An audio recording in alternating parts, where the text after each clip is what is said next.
బాలు మీనా ఇద్దరు ఇంట్లోకి వెళ్తూ ఉంటారు. అక్కడే కూర్చొని ఉన్న ప్రభావతి ఆగండి అని అంటుంది బాలు మీనాని. ఒకసారిగా బాలు మీనా ఆగి అలానే చూస్తూ ఉంటారు. అప్పుడు ప్రభావతి ఎక్కడికి వెళ్తున్నావు అని అడుగుతుంది బాలుని. బాలు నా ఇంట్లోకి నేను వెళ్తున్నాను అని అనగానే ప్రభావతి ఇది నీ ఇల్లని ఎవరు చెప్పారు?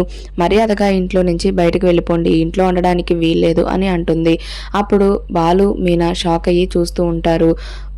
ప్రభావతి నేను నిన్ను ఎప్పటికీ క్షమించను అని అనగానే బాలు నిన్ను మాత్రం నేను ప్రతిసారి క్షమిస్తూనే ఉన్నాను.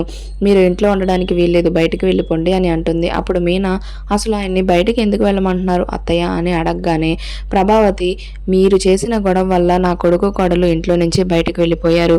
మీరు మాత్రం ఈ ఇంట్లో ఉండడానికి వీల్లేదు. మర్యాదగా ఇల్లు ఖాళీ చేసి వెళ్ళిపోండి. ఈరోజు అటో ఇటో తేలిపోవాలి అని అనగానే అక్కడే ఉన్న సత్యం, బాలు, మీనా అందరూ షాక్ అయ్యి చూస్తూ ఉంటారు. బాలు మీనా ఇద్దరు కూడా బ్యాగ్ తీసుకొని ఇంట్లో నుంచి బయటకు వెళ్ళిపోవడానికి రెడీ అవుతారు. అందరూ కూడా అలానే చూస్తూ ఉంటారు. చూడాలి నెక్స్ట్ ఎపిసోడ్లో ఏమవుతుందో.